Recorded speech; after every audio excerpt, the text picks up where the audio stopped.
essa nossa sala ela tem que pedir uma segunda vez, ela está com algum probleminha ali.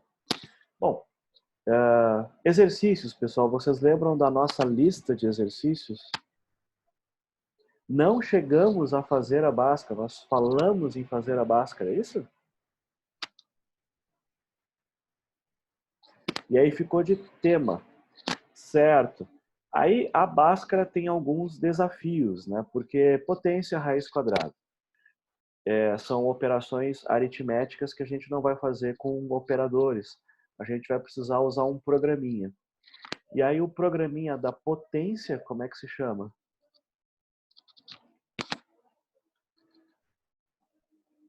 Ah, o resultado nem sempre é o certo. Exato. O Math é a classe onde dentro vai ter vários programas.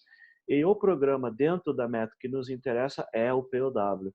Mas aí eu também quero fazer a raiz quadrada. Tem duas formas. Eu posso fazer pelo POW, mas aí tem que lembrar um pouquinho da matemática, ou eu posso fazer pelo outro exato, o SQRT. Então tem alguém dizendo que, olha, para fazer a Bhaskara, eu vou precisar do POW e do SQRT. Tá ótimo. A Bhaskara é um exercício previsto naquele URI Online Judge. Então, o nosso objetivo seria fazer a Bhaskara de maneira que ela seja aprovada por aquele programa automático.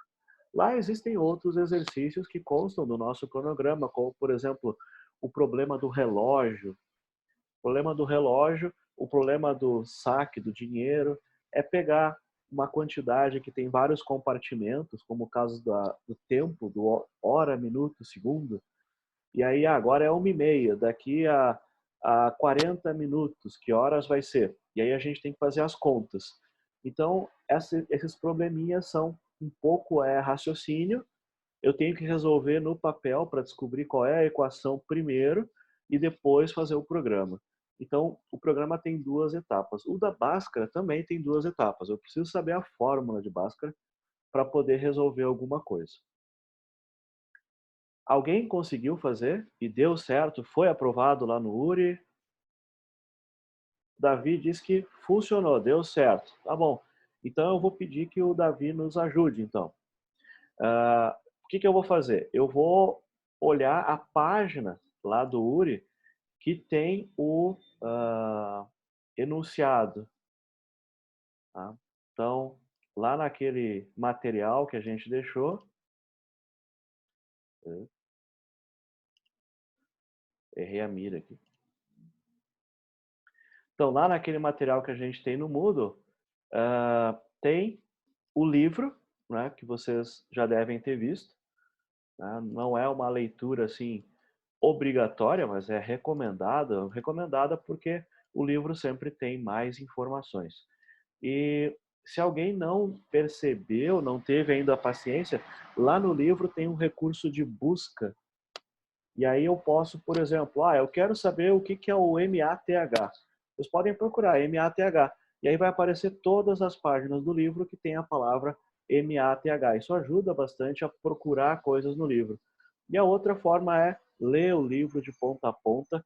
Eu pulei o capítulo 3 e eu pulei o capítulo 4, porque o 5 é mais importante, mas muita coisa que a gente está fazendo está explicada no capítulo 4. Só que a gente não vai precisar de todo o capítulo 4, então a gente vai tentar fazer só com o conhecimento que o capítulo 5 oferece. Então a gente está no capítulo 5. A gente tem aqui o Online Judge, que é um endereço onde ficam os nossos desafios, onde ficam os exercícios. No livro também tem exercícios.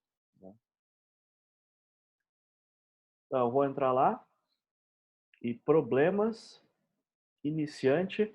Qual que é o da Bhaskara, pessoal? Qual é o número do exercício da Bhaskara? Quem é que lembra? 1036, exato, 1036. Então, o 1036 aparece aqui, ó, fórmula de Bhaskara.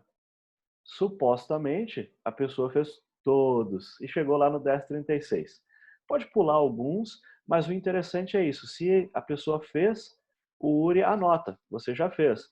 E é possível ver a resposta que foi aprovada. Vocês podem recuperar o programa depois. Mas aqui, olhando a Bhaskara, ele vai nos dar uma descrição, um enunciado. A gente fala o problema, que seria um texto em que alguém está pedindo que se faça um programa, e aí aparece aqui, ler 3 valores de ponto flutuante, efetue o cálculo das raízes. Tá? Bom, para ler 3 valores em ponto flutuante, a gente vai precisar do nosso material, né? Eu vou precisar da classe Scanner, eu vou precisar da classe System. Tá, então a leitura em si não é tanto o problema. Né? A gente consegue fazer a leitura. Exceto que nesse problema em particular, vocês notem que os números aparecem na mesma linha e não um embaixo do outro. Não deve ser problema para Java, mas né, é uma coisa que se notar que os 3 números estão na mesma linha, separados por espaços. Se a gente pegar outros problemas, o primeiro, por exemplo, a gente vê que ó, tem um número e na linha de baixo tem outro. Para o computador, isso é a diferença, porque o que separa esses 2 números é uma nova linha. E o que separa os números da Bhaskara é um espaço em branco. No caso de Java, a classe Scanner resolve isso para nós. Ela vai ignorar tudo que for espaço, troca de linha, tabulação, ela nos ajuda nesse caso. Eu peço para ler 3 números e em Java não deve fazer diferença se eles estão em linhas diferentes ou na mesma linha, porque a classe Scanner ela vai procurando a informação até que ela encontre o que está procurando. Então é uma coisa interessante. Ele vai nos dizer o seguinte, ó, que tem 3 valores de ponto flutuante, que são A, B e C, e olhando, por exemplo, na Wikipedia ou em outro site, ou no livro, vocês vão encontrar a fórmula de Bhaskara que tem 3 coeficientes A, B e C. E agora ele vai nos dar 4 exemplos, 4 testes. E eu gostaria de passar nesses 4 testes. Então, provavelmente, quando eu estiver fazendo o programa, eu vou usar esses números e eu vou conferir se o resultado é o resultado que eu espero. Bom, vamos tentar aí fazer a fórmula de Bhaskara. Até aí tranquilo, pessoal?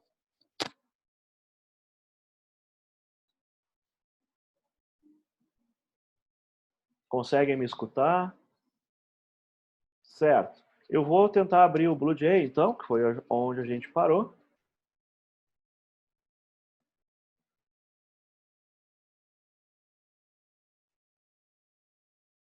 Abrindo o BlueJ.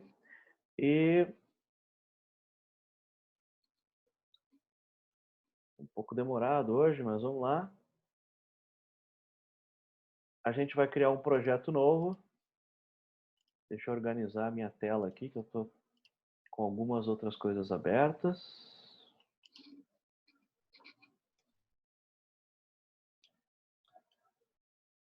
Sir, Pode falar.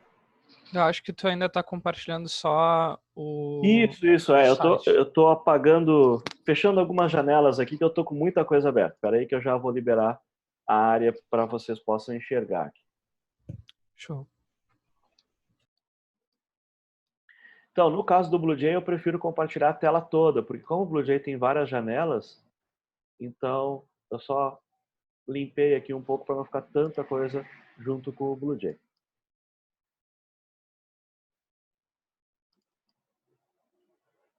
Então, agora vocês devem estar vendo toda a tela, é isso?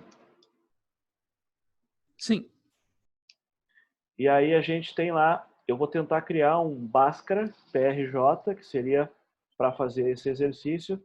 Ele é o 1036, eu poderia colocar isso também para me ajudar a lembrar. Então, lembra que isso que a gente está fazendo fica lá no disco.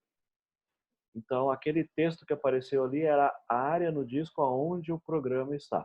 Uma hora a gente vai olhar isso também. Bom, para começar, uma classe. A classe poderia se chamar Bhaskara, seria legal. Mas como eu faço a entrega aqui no URI, o URI diz assim, para poder entregar você tem que chamar a sua classe de main. É chato. Então, a gente tinha feito da primeira vez assim, a gente vai copiar daqui, vai chamar de main, é uma classe. E o texto que vai aqui agora, o texto que nos interessa não é o texto padrão, o texto que nos interessa é o texto que veio de lá. Bom, isso aqui é um comentário, eu não preciso manter ele.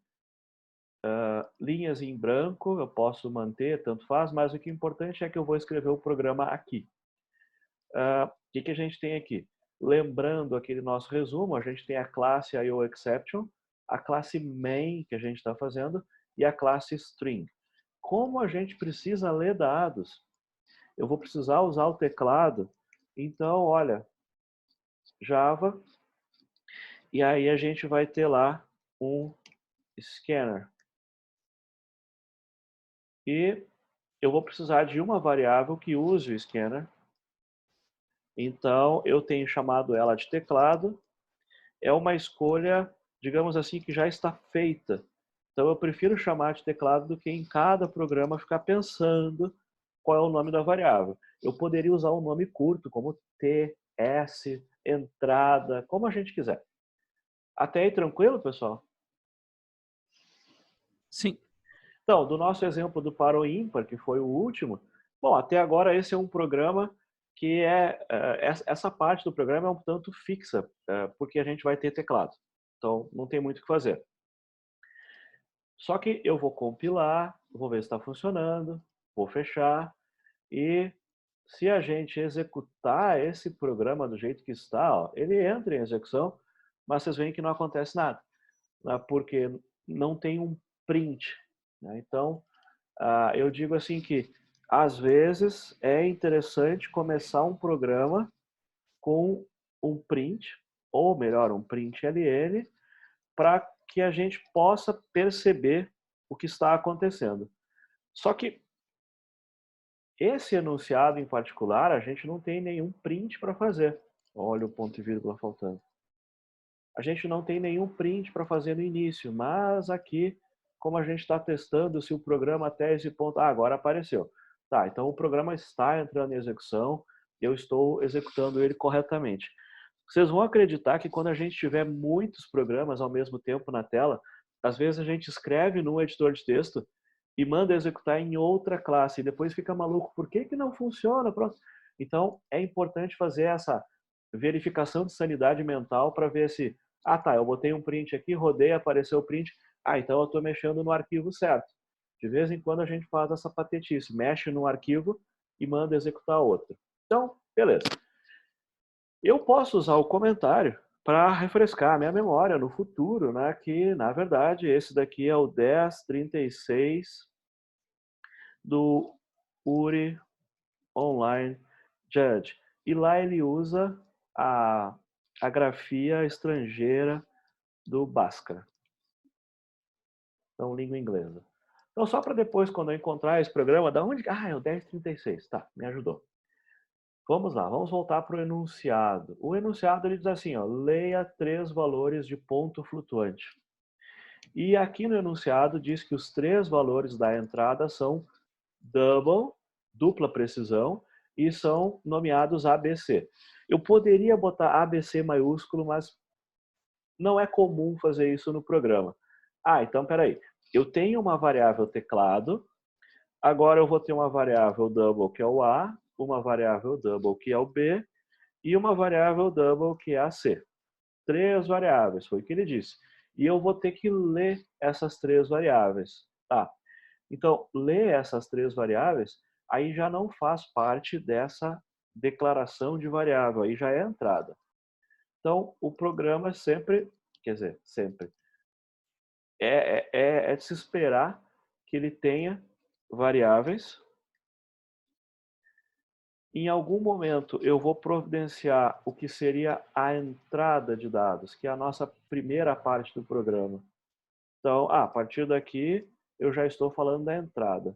O valor de A, qual é o valor de A? Se eu olhar o exercício, ele diz assim, o valor de A é 10, o valor de B é 20.1 e o valor de C é 5.1. Então, esses valores que eu coloquei aqui no programa são os valores que estão aqui, ó. Confere até aí. Sim. Só que o programa ele é muito mais interessante, muito mais útil se, quando ele entrar em execução, ele perguntar os valores. Por isso que ele diz assim, leia os valores. Mas o que eu fiz agora me dá uma segurança que é o seguinte, eu vou precisar digitar o 10.0 e ele vai ter que cair dentro da variável A.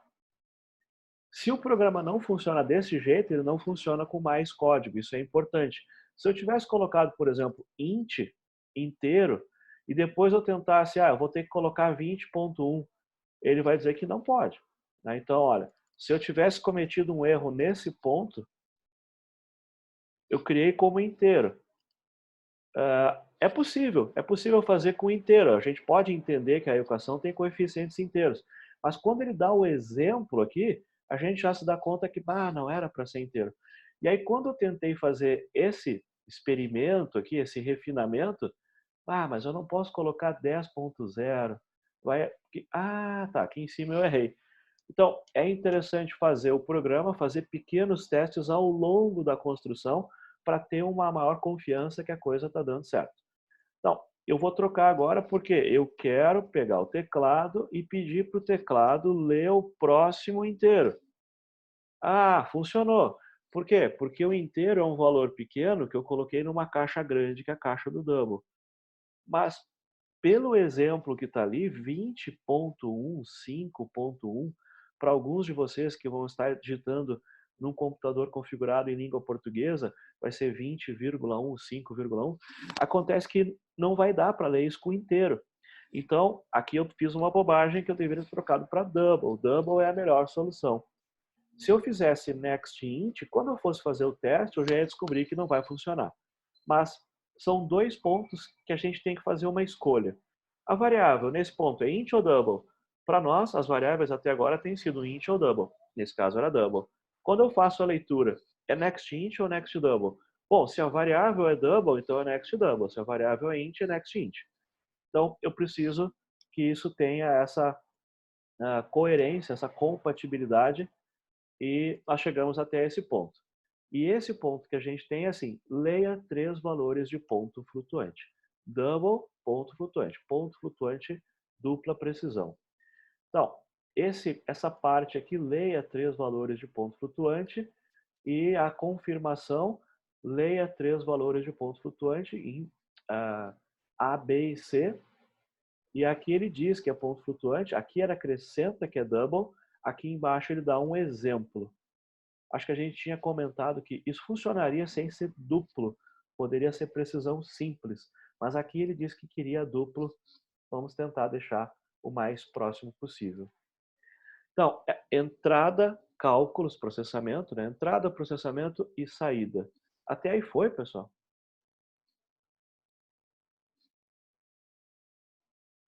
Uhum. Por que a gente faz assim com esses compartimentos lógicos, né, de conceitos? Porque aí a gente cria um caminho que vai ser sempre regular.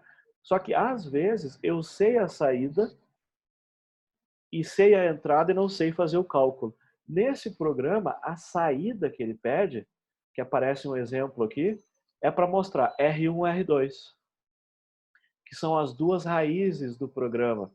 Tá, então assim, eu tenho 3 valores que alguém vai me colocar no início do processo, no final do processo eu tenho que mostrar 2 valores, que são R1 e R2.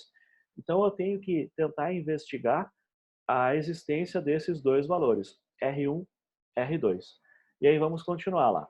Efetue o cálculo das raízes. Então ele nos deu uma ajuda que R1 e R2 são as duas raízes, raiz 1, raiz 2. E a equação de Bhaskara. E agora ele ficou em silêncio. Bhaskara vocês têm que saber. É isso que ele está dizendo aqui. Vocês têm que saber a equação ou vocês têm que procurar em outra fonte. Ele não nos deu a equação. Então, teoricamente, é uma equação que todo mundo sabe da existência. Por curiosidade, parece que só no Brasil é que se fala Bhaskara. No resto do mundo é equação quadrática. Então, quando esse programa é traduzido lá depois como inglês ou outro idioma, ele causa uma confusão porque pouca gente dá esse nome para a equação.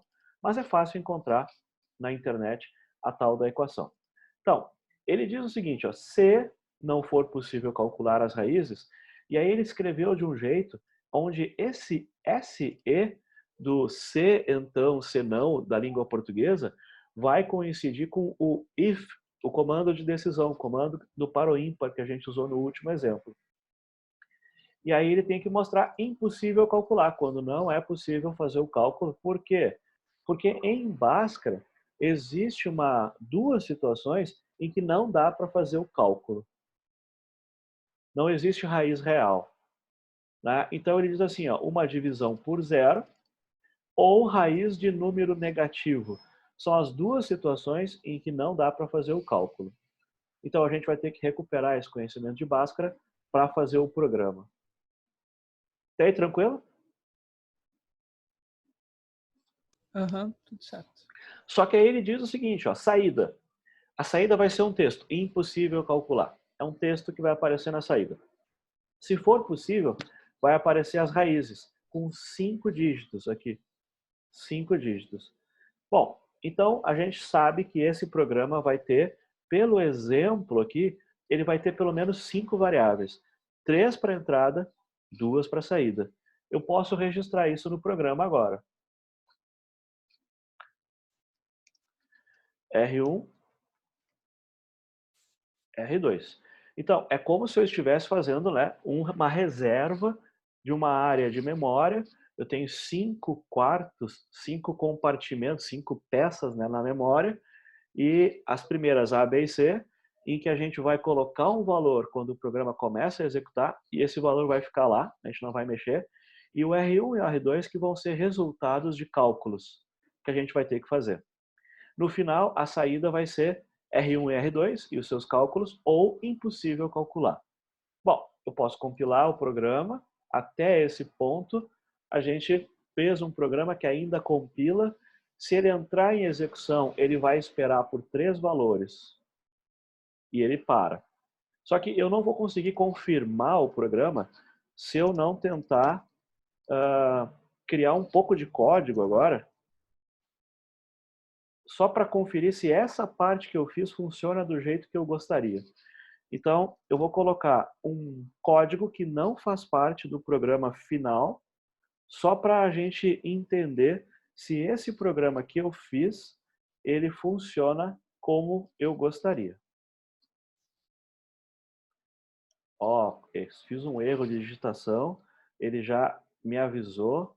Esse aviso a gente chama de feedback, de processo de engenharia, tem um feedback, tem uma realimentação, e isso nos ajuda a corrigir logo na hora que a gente faz o erro. Se eu fizer assim, foi um erro simples que o próprio BlueJay consegue encontrar, o compilador Java avisa. Agora, esse erro do lado de cá é um erro mais grave, que é um erro de lógica, em que a gente não tem aviso. Olha só, esse programa compila, só que talvez a minha intenção tenha sido mostrar os valores de A, B e C. Só que na pressa, eu acabei deixando A e A. E isso vai me tomar um tempo até descobrir por que ele não está lendo o B e o C. Então, esse é o erro mais difícil de corrigir, que é o erro que eu não tenho um aviso, eu tenho que perceber sozinho. O que esse programa faz? Ele lê 3 valores, reserva espaço para 2 valores que eu vou depois fazer cálculos, mas eu quero ver se eu consigo ler A, B, C e se o armazenamento de A, B e C foi feito corretamente. Então, eu fiz o programa até um pedaço, uma parte dele, e agora eu quero ver se isso vai funcionar. Bom, eu vou executar. A gente já está acostumado a executar. Aquele Bhaskara é da primeira vez que eu fiz o teste, e esse Bhaskara agora é desta vez. E aí ele pede para digitar 3 valores. E ele nos dá o primeiro exemplo. O primeiro exemplo seria 10.0, o segundo exemplo 20.1 e o terceiro exemplo 5.1. Ele me deu 3 valores na mesma linha e eu vou tentar digitar 3 valores na mesma linha. O meu computador está configurado para a língua inglesa. Vocês tinham me avisado que, no caso do sistema operacional, tiver configurado para a língua portuguesa, tem que colocar vírgula. É isso mesmo? Alguém teve essa experiência, né? Possivelmente para funcionar para vocês, quando vocês se comunicarem com o programa, vocês têm que seguir as convenções da nossa cultura. Então, vai aparecer como vírgula. Mas o meu computador foi configurado em língua inglesa. Então, eu tenho que usar o ponto. Um dos dois deve funcionar. Mas a dúvida que a gente tem agora é a seguinte: até o momento eu tenho digitado um valor, enter, um valor, enter, um valor, enter. E agora não, agora eu estou digitando os 3 valores de uma vez e vou dar enter só lá no final. Por que que eu fiz diferente dessa vez? Porque o enunciado aqui diz que são 3 valores na mesma linha. Se eu tivesse colocado enter, enter, enter, funcionaria. Mas eu não vou estar fazendo o teste nas mesmas condições.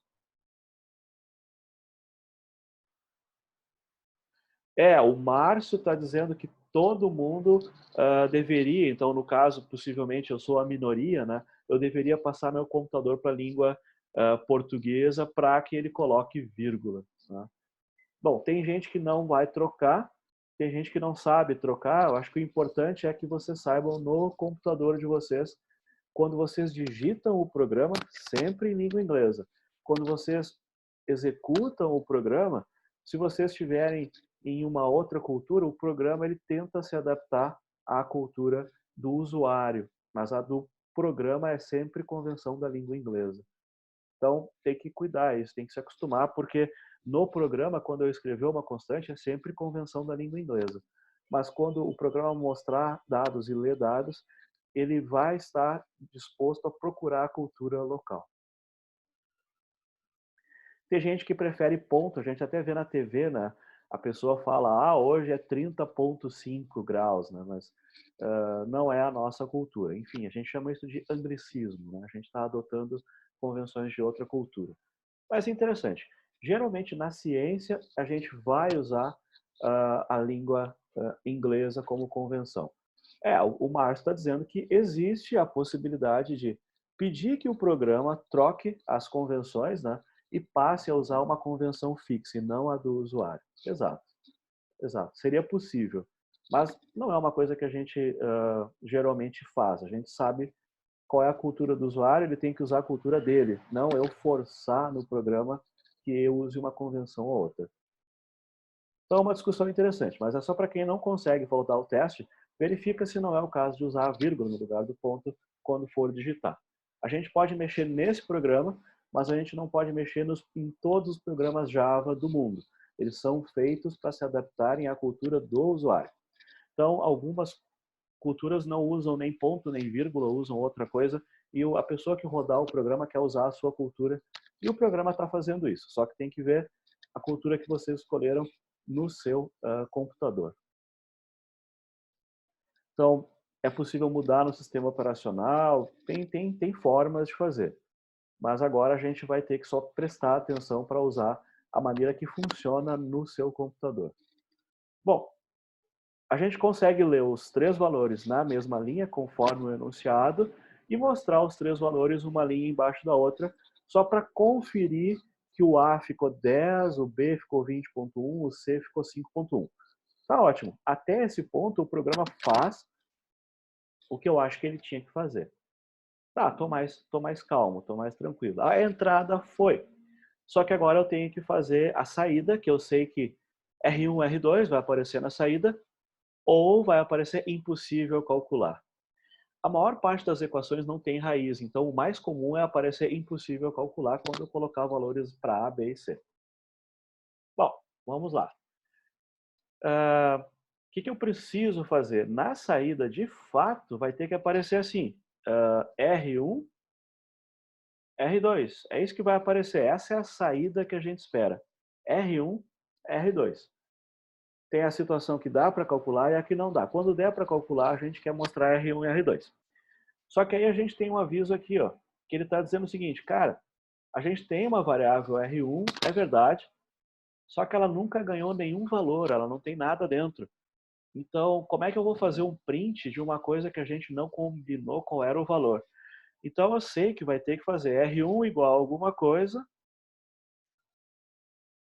e R2 igual a alguma coisa. Em algum ponto do programa, a gente vai ter que fazer um cálculo. No momento, eu botei só uma constante do tipo real para a gente poder fazer um teste. Agora o programa funcionou. Beleza. Compila. Então, deixa eu ver. A entrada Acho que era isso. Não tem mais o que fazer. Está pronto. A saída. A saída não está pronta. Não está pronta porque quando aparecer uma coisa na saída, vai ter que aparecer R1 espaço igual espaço e aí o número do R1. Então, essa saída ainda não está pronta. Além disso, o que a gente vai mais sofrer é com a questão de formatar 5 casas decimais. Isso vai nos incomodar. Então, a gente tem que resolver os cálculos e tem que resolver a saída. Eu vou dizer que eu gosto muito de fazer o programa dessa maneira. Quando eu tenho assim variáveis, eu acho que está pronto. A entrada, eu acho que está pronto. Processamento, cara, eu vou ter que olhar aquela fórmula, vai ser chato. Saída, está quase, falta só fazer um ajuste de apresentação. Eu vou ficando mais calmo, que assim, eu estou conseguindo fazer o programa, ele não está pronto, mas eu estou mais perto da solução. Então, refinamento sucessivo. É importante, assim, senão a gente fica assim, cara, não sei fazer isso. E com a tela em branco. Olha, vai ter que ter um scanner, vai ter que ter uma classe, vai ter que ter um main. Eu vou ter que ler, pronto, já li. Para poder ler, vou ter que ter as variáveis, já coloquei as variáveis. Vai ter que ter uma saída calculada, vai ter que ter variável. Já botei o print daquela variável. Eu estou tentando chegar até o ponto em que eu não posso mais evitar de olhar o problema. Agora eu vou ter que olhar a fórmula de Bhaskara que ele não nos deu. Então, eu preciso recuperar isso da memória ou a gente pede ajuda para o Wikipédia, por exemplo. Evidente que isso é um exercício. Às vezes, a pessoa que pede um programa vai nos trazer um cálculo que a gente não sabe fazer. Então, ó, eu procurei Bhaskara em língua inglesa, já ficou mais difícil. Então, a gente tinha olhado lá Bhaskara. Bhaskara, então, é o nome da equação quadrática na nossa cultura. Então, chegamos lá. Finalmente, a gente tem. Olha, a gente tem uma equação com uma igualdade A, B, C, são os valores que eu acabei de fazer a leitura. A representação gráfica pode ser assim. Esses 2 pontos são os pontos que são as raízes. E agora, alguém tem que resolver a equação, e aí deu a fórmula geral pronta aqui. Então, tem x1 e tem x2. x1 e x2 é por causa da representação gráfica, aonde o eixo y fica 0, eu tenho x1, x2. Bom, só que no nosso programa ele se chama R1, R2, mas é raiz, essas são as raízes. Agora, a gente tem aqui essa equação que tem quadrado e tem raiz quadrada e tem um dividido por 2 vezes a. E 2 vezes a gente sabe que se o a for 0, vai dar 0. E eu não posso dividir o número por 0 e esperar uma resposta. Então, as duas situações em que não funciona. Quando o a for 0, não funciona, essa equação não funciona. E quando o resultado aqui dentro da raiz for um número negativo, também não funciona dentro dos números reais. Aqui a gente tem a dedução da fórmula, a gente tem casos particulares que vão mexer na fórmula, porque vai zerar parte da fórmula, e nós temos também a discussão do discriminante ou do delta, que é o que nos interessa. Se o delta é maior que 0, 2 raízes. Se o delta é igual a 0, uma raiz apenas. E o que interessa é que se o delta é negativo, não tem saída. Então, a gente sabe por esse material que se o A for 0, impossível calcular. Se o discriminante, o valor do delta, que é b ao quadrado menos 4ac, for negativo, é impossível calcular também. Então, esse discriminante, esse delta, para nós é importante. E por causa desse teste que eu vou ter que fazer, e também para simplificar o cálculo, eu vou calcular ele como uma expressão intermediária. Eu vou ter lá, apareceu mais uma variável delta. Eu precisaria calcular o delta separado? Preciso por 2 motivos. Porque se essa parte do delta já der um número negativo, eu não consigo continuar o cálculo. E também, se o a for 0, eu também não consigo continuar o cálculo. Então, as duas variáveis que eu vou usar uma decisão é se o a digitado é 0, Não vai ter cálculo, impossível calcular. Se eu calcular o delta com o valor de A, B e C que foi fornecido, com A diferente de zero, e resultar um número negativo, impossível calcular também. Então, aqui no processamento, a primeira parte vai ser o que está ali no material, delta B vezes B, que seria B ao quadrado. B vezes B é uma forma de escrever B ao quadrado. Menos 4 vezes A vezes C. Então, esse é o tal do delta. Até aí foi, pessoal? Vocês conseguem me escutar? Então, Tudo certinho. essa fórmula aqui é a que está aqui. Ó. Só que eu tenho uma opção. Eu posso escrever B vezes B, ou eu posso escrever POW e aí usar o quadrado. Então, a gente já tinha feito isso, se eu não me engano. Mas vamos lá. Met.pow e esse POW vai usar o valor do B e ele está elevado ao quadrado. Então, B vezes B é B elevado à potência 2. As duas formas funcionam.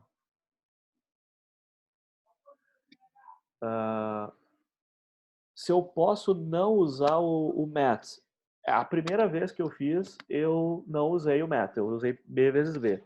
A questão é quando eu tenho uma equação que vai elevar a uma potência fracionária, elevar a 1,7. Aí aquele truque que a gente usou do B vezes B não funciona, mas para o quadrado funciona. Então, eu vou precisar usar o POW quando eu tenho a situação em que a potência não é um número inteiro. Ou, por exemplo, levar B na potência 20. Aí eu ia ter que fazer B vezes B 20 vezes. Aí é melhor usar o POW. Mas o quadrado não faz muita diferença nem para a digitação e nem para a eficiência do programa. O POW elevado na potência 400, ele é bem mais eficiente do que escrever o B 400 vezes, tanto no texto do programa quanto na execução, né? Porque senão eu vou ter que chamar ou multiplicar 400 vezes. Então o POW para quadrado não faz diferença. Não faz diferença. Usar ou não usar não faz diferença. Calculei o delta. Estou mais contente, eu acho que está mais perto de chegar na resposta. Agora, o que falta é, tendo o delta, eu vou aplicar essa fórmula aqui, ó, que é a mesma fórmula lá de cima, só que com o delta separado. Então, ela começa assim, ó, menos b. E aí eu tenho mais ou menos. É que o mais é na primeira raiz e o menos na segunda raiz. Mas eu vou usar o delta. Só que agora eu não quero o delta, eu quero a raiz quadrada do delta. Então, a gente vai ter que recorrer ao math, vai tentar usar... Ah, mas eu não lembro mais, é math alguma coisa. Ah, então, no BlueJ, Ctrl barra de espaço, e aí ele te dá uma dica. E aí eu sei que é S square root, SQRT, tá aqui, ó, SQRT. Ah, legal. Aí ele dá até a explicação aqui do lado, eu acho que era isso. Tá, e aí só que o valor agora é o delta. Então, eu sei que é uma coisa que está lá no math, mas eu esqueci. Eu não sei o nome, eu esqueci. Se eu uso a caixa math e peço para autocompletar ou olho a API Java no Google, vai ter uma lista de tudo. E aí uma hora a gente, achei, tá aqui, era o que eu queria. Então, esse aqui é raiz quadrada de delta, que é o que ele diz aqui. Raiz quadrada, square root, raiz quadrada. Só que essa é a parte de cima da fração aqui. Então, uma dica, que nunca vai estar errado, é colocar toda a parte de cima entre parênteses, colocar a fração e toda a parte de baixo entre parênteses. Então, a parte de baixo é 2 vezes A. Então, esse texto aqui é esse texto aqui para o sinal positivo. Menos B mais raiz quadrada de delta, soma os dois, espera, aí divide pelo resultado da multiplicação de 2 vezes A. Então, ele vai fazer o SQRT, vai fazer o vezes, vai fazer o menos e a soma, resulta num valor, aí ele pega o resultado dessa parte e aí faz a divisão. Se eu não colocar esses parênteses aqui, eu vou ter um outro resultado que não vai dar o valor que eu quero. Bom, então, se vocês tiverem uma fração desse tipo, a sugestão é sempre coloque os parênteses, a fração e aí escrevam o numerador e o denominador. Não tentem fazer logo no início sem os parênteses. Esses parênteses são desnecessários, esses daqui não são. Então a sugestão geralmente para o iniciante é coloca o parênteses, nunca vai estar errado, mas eu poderia talvez remover alguns parênteses. Então, esse é o x1, que aqui para nós o enunciado chama de R1. E aqui o x2, que é com sinal negativo. Então, possivelmente vocês já viram essa fórmula, só é uma questão de relembrar. E aí foi, pessoal.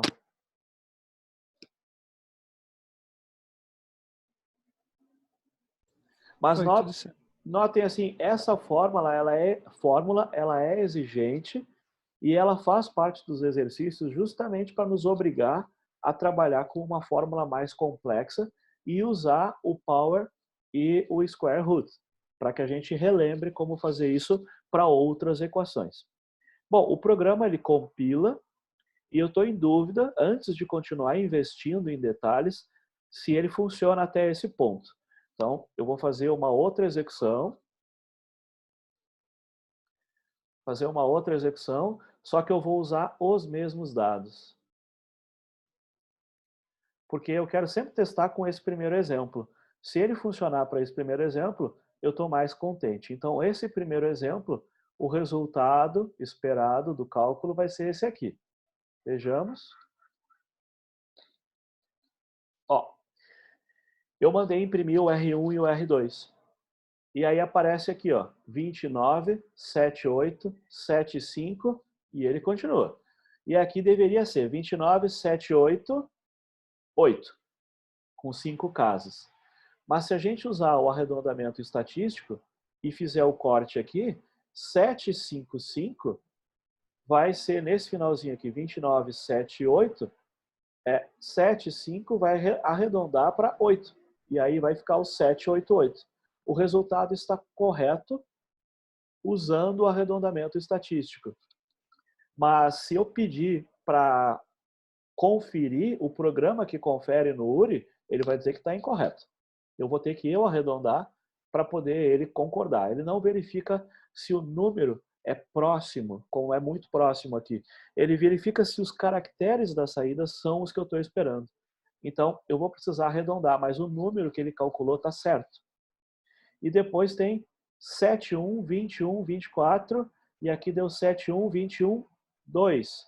Aí, quando eu fizer o arredondamento, 24, o arredondamento estatístico vai arredondar para 2 e não para 3.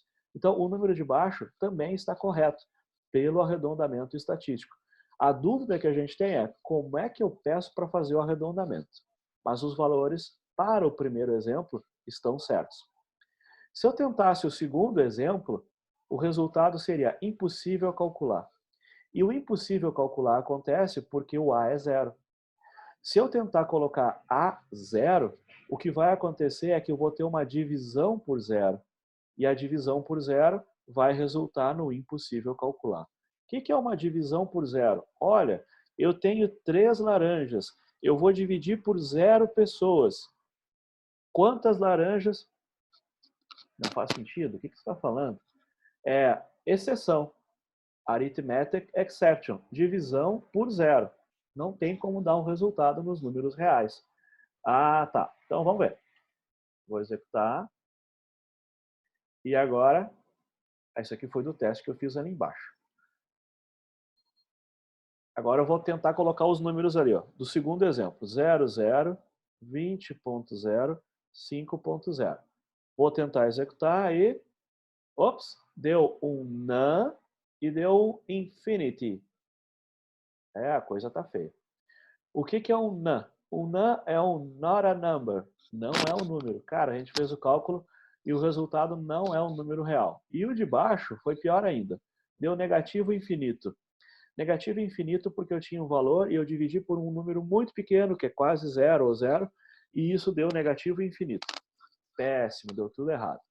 Bom, então, por isso, o programa ele não pode executar até o final se o A for 0. Eu vou ter que fazer um teste. Se o A for 0, é impossível calcular. Deixa eu limpar aqui, tá? Para a próxima vez. E voltamos para cá. Podemos continuar, pessoal? Uhum. Eu preciso formatar os números com um controle, não no modo automático. Eu vou ter que assumir o controle da formatação. Então, eu vou tentar usar o printf, que é aquele programinha que parece com o print. Os três ficam lá em print stream. E para usar o printf, eu vou precisar passar um texto, e esse texto é o texto que a gente chama de formatador. O formatador começa com o sinal percentual, e aí eu quero formatar como um número float. Float porque é ponto flutuante. Ó, eu quero controlar a saída, e eu quero formatar como float. Não está pronto ainda, mas deixa eu tentar mostrar o que vai acontecer. Ó, eu vou tentar executar e a gente vai usar o exemplo que funciona. O 10, 20, 5.1. Olha só, não vai ajudar muito, mas agora eu estou controlando a formatação, só não vai dar o valor que eu quero. Vamos ver. Deu uma coisa muito estranha. A coisa muito estranha é que as duas raízes apareceram na mesma linha. Por sorte, tem um ponto decimal e um sinal negativo, senão eu ia achar que ele calculou um número grande. Então, o que foi que aconteceu? Como eu assumi a formatação com printf, eu sou obrigado a dizer aonde que eu quero que troque de linha. E eu não lembrei de fazer isso. Então, ficou tudo na mesma linha. Ruim. A outra coisa que ele pediu, 2, 2, 6. Ele passou para 6 e eu preciso de 5 depois do ponto. Então, ainda não deu. Aqui ele diz 5 dígitos. Aqui ele colocou 6. Então, eu vou ter que explicar lá no programa duas coisas. Eu quero que troque de linha logo após mostrar o número. Lembra que eu tinha o print ln, que é faz o print e troca de linha. E agora eu troquei para o printf. E vamos tentar lá. 10. Agora sim. Mostra a raiz, troca de linha, mostra a raiz e troca de linha. Beleza. Está trocando de linha. Ótimo. Estou bem contente. Só que eu tenho que dizer, é um float, mas depois do ponto eu quero 1, 2, 3, 4, 5. 5 casas, não 6. Só que eu vejo assim, ó, quando eu fizer o arredondamento, 7, 6 vai arredondar para 8 e 2, 4 vai arredondar para 2. Então, vamos lá.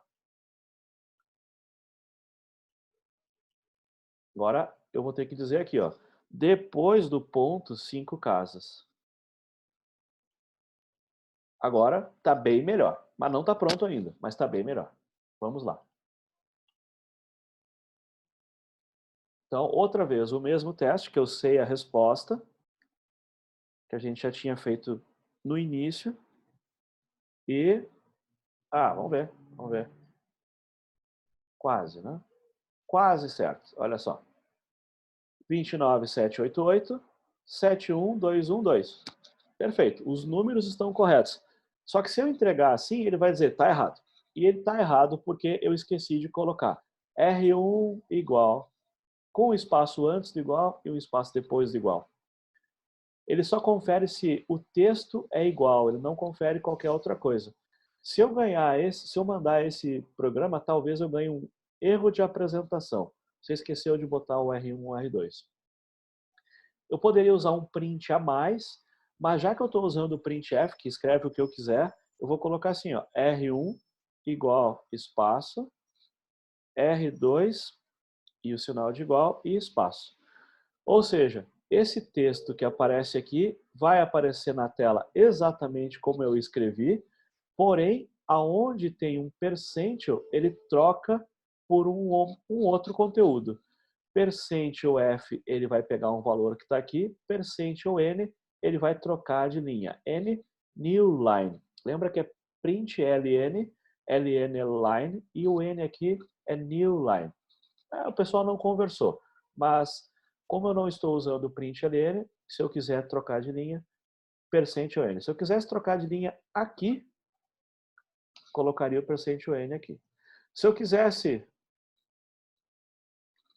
colocar um texto depois, eu colocaria aqui.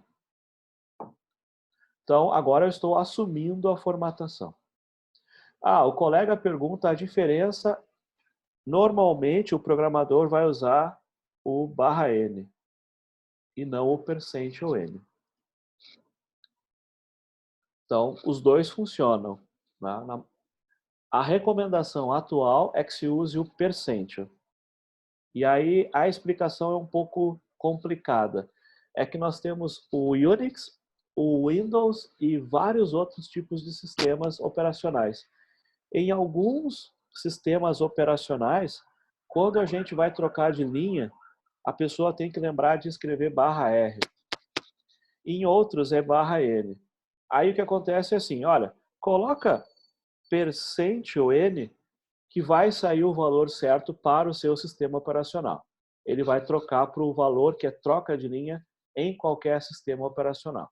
Se eu usar o /n, eu estou mandando o símbolo nova linha. Se eu usar o %n, vai haver uma conversão para o símbolo do meu sistema operacional no dispositivo que eu uso. O %n é mais seguro, mas provavelmente nas nossas máquinas o /n funcione, em outras máquinas talvez não funcione. Bom, printf era um problema que a gente estava tentando evitar de tratar, mas eu não tenho como evitar, porque eu preciso 5 casas. Se eu não usasse os formatadores, eu teria que fazer um cálculo para conseguir remover as demais casas. Ia ficar mais extenso do que usar o formatador. O único formatador que a gente tem até agora é o %of. Até porque o inteiro não precisa normalmente de formatador, porque ele já é o valor que aparece ali, já é o valor que nos interessa. O programa ainda não está pronto, porque a gente sabe, quando A for zero ou quando delta for negativo, impossível calcular. Então vamos tentar usar o condicional para poder resolver esses dois casos. Podemos lá, pessoal? Aham. Bom, tem várias maneiras de resolver. Eu vou resolver da maneira mais simples, que é, eu li A, B e C, eu vou precisar ler o B e o C, então eu vou ler os três. E agora, nesse ponto, eu sei se o A é zero. Eu vou perguntar. Se... Aí vai aqui a expressão. Se o A é igual a zero, o A é igual a zero? Sim? Então deu estresse. Se o A é igual a zero, eu quero escrever impossível calcular, que foi o que ele pediu para eu fazer. Então, nas duas situações em que não é possível calcular, escreva impossível calcular. Confere? Quando o A for zero, ele vai dizer impossível calcular. Na sequência, ele vai calcular e vai mostrar none e infinite. Não é bem isso que eu quero fazer. Mas eu já consigo mostrar impossível calcular. Só que eu quero assim, o resto não vai acontecer. Vamos olhar.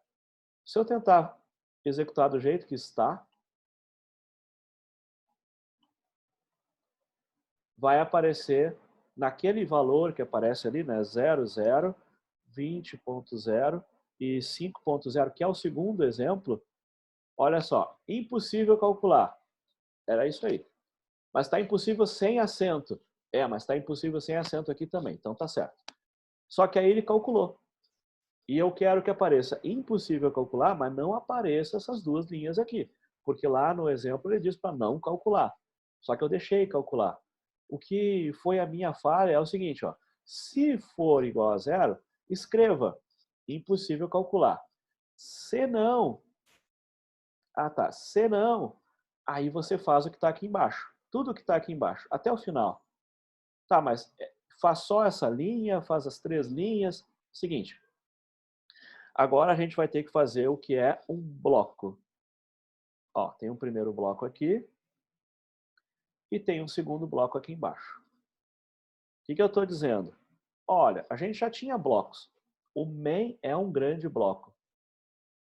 E agora a gente vai ter um bloco também. O que esse bloco está dizendo? Olha, tem um if, tem um else. Se for igual a zero, faça os comandos que estão aqui. Se não for igual a zero, faça os comandos que estão aqui, no outro bloco. Então, normalmente, o programador vai deixar um espacinho aqui na margem para explicar que aquele bloco está sendo controlado como um comando composto. Tudo que está aqui no bloco conta como se fosse uma coisa só. Então, agora sim, agora com essas marcas eu consigo dizer, quando A for zero, faça isso. Se não, faça todo esse bloco.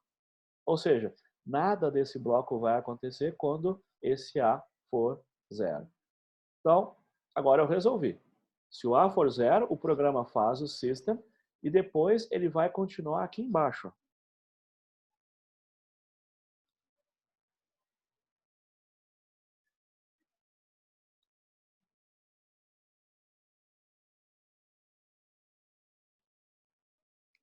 Então, esse system ele fica depois desse bloco que aparece aqui. Esse bloco todo, ele conta numa sequência como sendo, ó, isso aqui é um comando, isso é um comando, isso é um comando, e isso tudo é um comando, só que esse comando tem partes. E a primeira parte desse comando é esta, a segunda parte é essa aqui. Qual das duas vai acontecer? Depende do resultado da expressão. Só que depois que isso for resolvido, ou acontece esse bloco, ou acontece esse bloco, o programa continua numa sequência. Por acaso, nesse programa curto, esse bloco condicional é o final. Então, ele não executa do else até o final, ele executa do else até o final do bloco, não no final do método nem do programa. Ah, então, eu botei aquele fim só para a gente ver o que acontece depois que passa. Tá? Bom, então, 10.0, 20.1, 5.1. Esse é o primeiro exemplo, em que aparecem as raízes. E depois, fim. Agora a gente vai para o segundo exemplo. E lá no segundo exemplo, deve aparecer impossível calcular e nada mais. Ó, opa, 5.0. Ó, impossível calcular. Só que depois que ele mostra impossível calcular, ele vai para o fim também. Se eu quiser ver isso de outra forma, a gente vai usar o recurso de compilar o programa e colocar um ponto de parada. Aí eu posso ver isso de outra forma. Olha só. Vamos lá.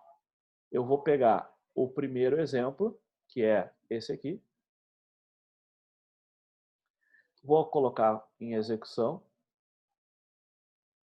no CodePad, o terminal que aparece aqui. Deixa eu limpar o terminal antes. Vou colocar ele em execução. Ele vai perguntar cadê os valores. Eu vou colocar os valores aqui. Vou apertar Enter. E agora, agora a gente voltou para o depurador. Estão lembrados? Sim ou não? Sim. Pois é, então assim, eu coloquei de propósito o ponto de parada depois que eu já digitei, porque senão eu ia ter que ficar pula, pula, pula. Não, já coloquei o ponto aqui. Aí a pergunta é assim, ó, o A vale 10. 10 é igual a zero? Não, falso. Se é falso, vai cair no else. Então vamos lá. Ó, ele vai avaliar, vai decidir que é falso, vai pular e vai continuar fazendo os cálculos, vai fazer os cálculos do R1, do R2. Na memória, o cálculo está completo, tem todos os dígitos, mas na hora que eu vou apresentar, eu vou mostrar formatando com 5 casas. Então, se eu olhar o terminal ali, ó, apareceu a primeira raiz, eu estou esperando para mostrar a segunda. E apareceu lá. Mas esse condicional, essa decisão, aqui tem uma bifurcação, ou a gente vai para esse bloco, ou para esse bloco. Esse caso que a gente fez foi o caso em que tem raízes. O outro caso é o caso onde vai dar impossível calcular. E o impossível calcular é esse caso aqui. Então, mesma coisa, a gente vai lá colocar em execução. E ao colocar em execução, o valor vai ser digitado e o breakpoint vai ser ativado aqui. Nesse caso, eu já li os três valores, ó. A é 0, B é 20, C é 5. Ups, só que era 5.1. Mas enfim, o A0 já resolve. O A é 0, 0 é igual a 0? Sim. Então, quando eu executar, ele vai cair na linha 30. Vai mostrar impossível calcular. Depois ele vai continuar após o próximo comando, após o condicional. E aí ele vai mostrar o fim. Então, o depurador ajuda a visualizar a execução passo a passo para que a gente possa encontrar defeitos ou só para refrescar assim a memória o que está acontecendo. Então, esse é um teste e usa o if-else, uma operação relacional, que é a operação de igualdade. Muito cuidado, porque aonde tem um igual, a gente não pode confundir com igual e vice-versa. Vai dar estresse. Essa é a primeira situação, o A é 0. Falta a segunda situação, quando o delta foi negativo. Podemos continuar? Sim. Vamos lá. Está ficando bem complicado, mas está ficando interessante também. Então, eu vou usar a mesma ideia. Ó. A mesma ideia. Se o delta é menor que 0, não vai ter raiz real. Não vai dar para calcular. Eu vou abrir um bloco e esse bloco vai ter um único comando. Eu preciso abrir o bloco se eu tenho apenas um comando? Não, não precisa. Mas é uma prática para não ficar um programa desequilibrado, que aí tem um bloco em cima, não tem embaixo, ou vice-versa, como é o caso aqui. Senhor, Então, pois não. tu não poderia usar ali no primeiro if um ou, que se eu não me engano são dois pipes? Sim, poderia. Poderia. Exato. Seria a solução mais curta, como a gente estava conversando. É mais próximo do que o programador profissional faria. Mas é que aí a gente vai ter que usar o ou, que a gente não falou muito. E aqui a gente está usando duas vezes a mesma ideia para tratar duas situações diferentes. Poderia. Para poder usar o ou na primeira pergunta, na linha 28, a questão é que eu teria que entender que se o A for 0, nunca vai acontecer a segunda parte. Então, é um pouco complicado agora, eu acho, usar o OU. Acho que é mais fácil trabalhar com dois mecanismos simples que a gente aplicou ele aqui e aplica ele igual aqui embaixo. Depois a gente consegue reduzir justamente para evitar que tenha duas linhas iguais no mesmo programa. Mas seria possível, sim. Ok. Ah, pois é, o colega está dizendo que ele calcula o delta e depois ele pergunta se o A é 0. Se aí ele calculou o delta, mas o A já era 0, não precisava ter calculado. Então, esse programa que eu fiz, ele só vai calcular o delta quando o A não for 0. Talvez fosse talvez mais prático calcular o delta e depois perguntar. Só que acontece é que, por exemplo, aqui nas raízes, se o A é 0, não dá para calcular. A gente viu que vai dar um problema. Então, é melhor evitar fazer um cálculo sabendo que nessa situação o cálculo não se aplica. Porque a gente pode encontrar, por exemplo, uma divisão por 0. Nesse caso aqui não, porque não tem uma divisão envolvida. Mas a gente começa a fazer um cálculo e sabendo que ele não é correto nessa situação. Então, essa pergunta aqui, apesar da confusão aqui, da complicação do código, ele é mais preciso porque a computação só prossegue se ela for necessária. Então, é uma discussão interessante nesse problema. Talvez eu pudesse calcular o delta e depois que eu já tenho o resultado do delta, eu faço uma expressão perguntando do A e perguntando do delta. Então, aqui a gente tem talvez mais código, mas seria mais próximo do processo manual. Se o A é 0, já nem calculo o delta, não perca tempo calculando o delta.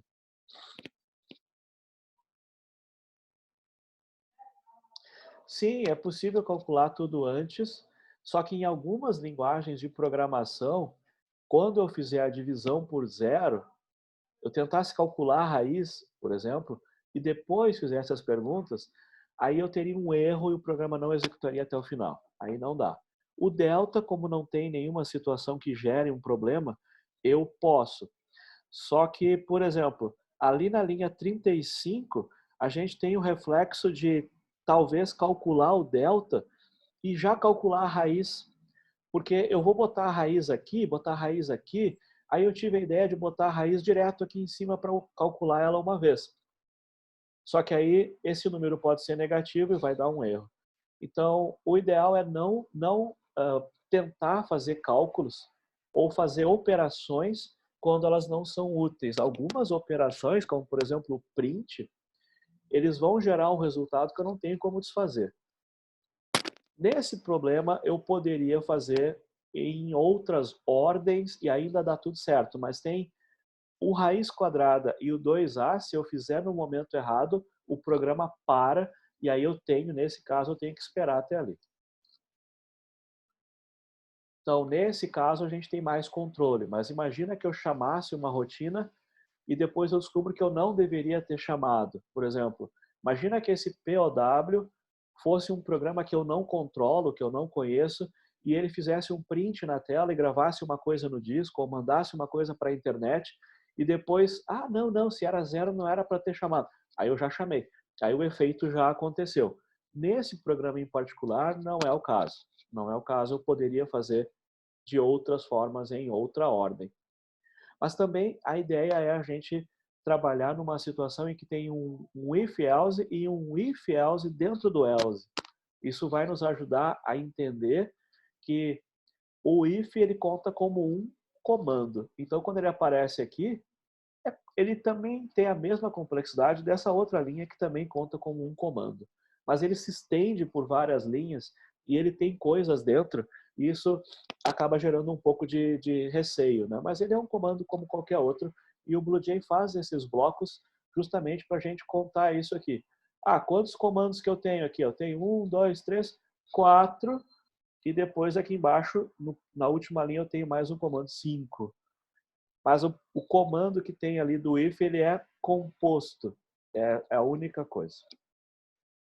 Então, dá para reescrever bem mais interessante, com menos linhas, mas aí no lugar de aplicar 2 vezes a mesma estrutura, eu vou ter que avançar para estruturas que a gente não conversou muito, porque são do capítulo 4. Por enquanto eu usei só o igual e o menor. Então está mais simples, acho que é mais fácil de entender e fazer sozinho do que a gente faria antes. Então, eu tenho aqui 1, 2, 3 finais. Ou ele sai com o impossível calcular da linha 30, ou ele sai com o impossível calcular da linha 38, ou ele sai com as raízes na linha 46, 47. Tem 2 ifs, 3 saídas. Então, é importante se dar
Como é que estão? Eu estava falando sozinho aqui, conversando com meus botões, que o site do URI também caiu. Então, não é o Zoom o problema é a minha rede aqui local no meu prédio, na minha casa. Conseguem me escutar, pessoal?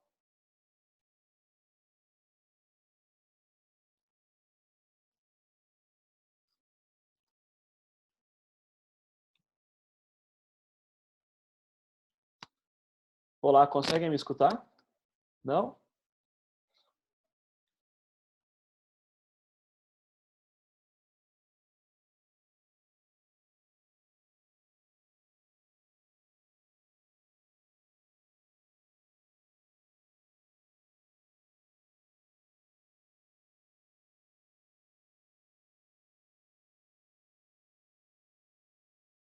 Conseguem me escutar?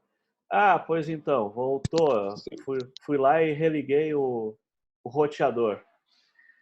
A gente tinha parado, acho que a gente já estava concluindo, a ideia era só verificar se o URI aceitaria o nosso programa.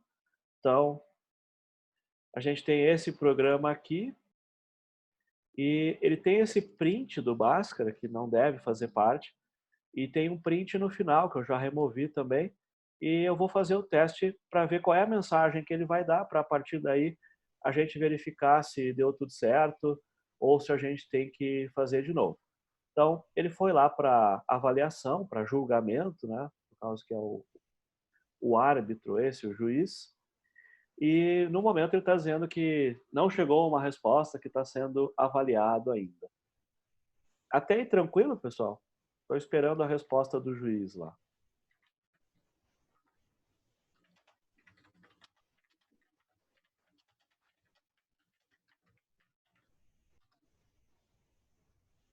O colega disse que já aceitou. Para mim aceitou também o resultado.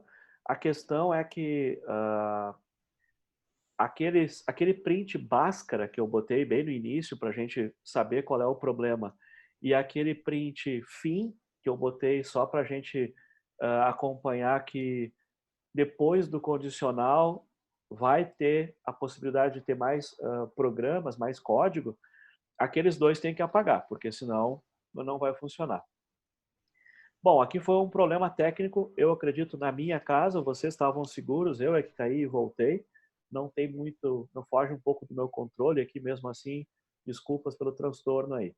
A gravação deve ter acontecido bem, né? A gente vai, vou ver depois como é que ficou a gravação, e a gente fez o Bhaskara hoje, juntando tudo o que a gente viu em uma coisa só. Existe o Bhaskara pronto na internet, com um pouco de diferença. Eu tentei fazer usando a menor quantidade possível de conceitos e de comandos, mas existem outras soluções interessantes também. O importante é que vocês tentem fazer, e aí tentem usar as suas ideias, vocês façam no BlueJ, porque provavelmente é mais fácil de corrigir, descobrir o que está acontecendo, e no final envie lá para o URI e vamos acompanhando os nossos placares aí para ver aonde que está cada um nas suas, né, explorações aí da programação. Então a gente tem aí esse exercício e mais outros lá na lista que vocês podem fazer como prática. Alguma pergunta ou comentário, pessoal? Eu estou aqui depois da queda, eu estou aqui já encerrando. O livro, pessoal, então eu quero relembrar que o livro tem uma busca. Se vocês querem ver o que é printf, lá no livro existe então a possibilidade. É demorado, eu sei, o livro é um pouco lento, assim, né? Mas se a gente vai lá no livro, é possível procurar. Eu coloquei esse endereço aqui, não sei se eu acho que deve dar para ver. Coloquei esse endereço que é o nosso canal no YouTube, então todos os vídeos, mesmo antes de eu colocar aqui no Moodle gravação do dia, lá no YouTube, quando ele estiver disponível, vai aparecer na playlist. Eu lembro que dá para escutar em velocidade acelerada, e isso, às vezes, a gente quer procurar alguma coisa, ou não tem tempo de ficar uma hora escutando uma gravação de uma hora, dá para acelerar, dá para ouvir ela em 30 minutos ou até menos. E o livro, Se vocês não conseguem acesso, vocês precisam avisar para mim ou para a biblioteca, porque todas as disciplinas têm livros e aí a gente precisa que vocês continuem com acesso. Então, vamos ver se antes de eu cair aqui, aparece o acesso ao livro. Vocês conseguem ver aí o acesso ao livro? Certo? Vocês notam que é lento. Eu sei, não é assim aquela velocidade que a gente esperava. Aqui embaixo, às vezes, né, essa marcação de página que aparece aqui embaixo, de vez em quando ela faz com que a tela se redesenhe. Bom, a minha internet está péssima, provavelmente vai demorar. Mas o recurso que eu queria mostrar é esse aqui, o pesquisar. Então, quando eu clico em pesquisar, se eu quisesse procurar rapidamente lá no livro aonde que aparece printf, quando o livro terminar aqui, eu posso procurar printf. No momento não está funcionando, mas na hora que funciona, eu testei mais cedo hoje, procurar o printf e aí vocês vão ter acesso às páginas onde aparece printf. Quando vocês tiverem dúvidas, quando estiverem estudando, vocês podem procurar aonde que aparece math, já para ir direto numa página do livro. Perguntas até aí, pessoal? Vocês conseguem me escutar? A gente está parando por aqui e eu espero que vocês tentem fazer os exercícios e me mandem foto, me mandem mensagem, né, com a mensagem de erro na tela para que eu possa ajudar vocês. O livro não está carregando nesse momento. Conseguem me escutar? Podemos encerrar então? Ou eu vou cair de novo, talvez?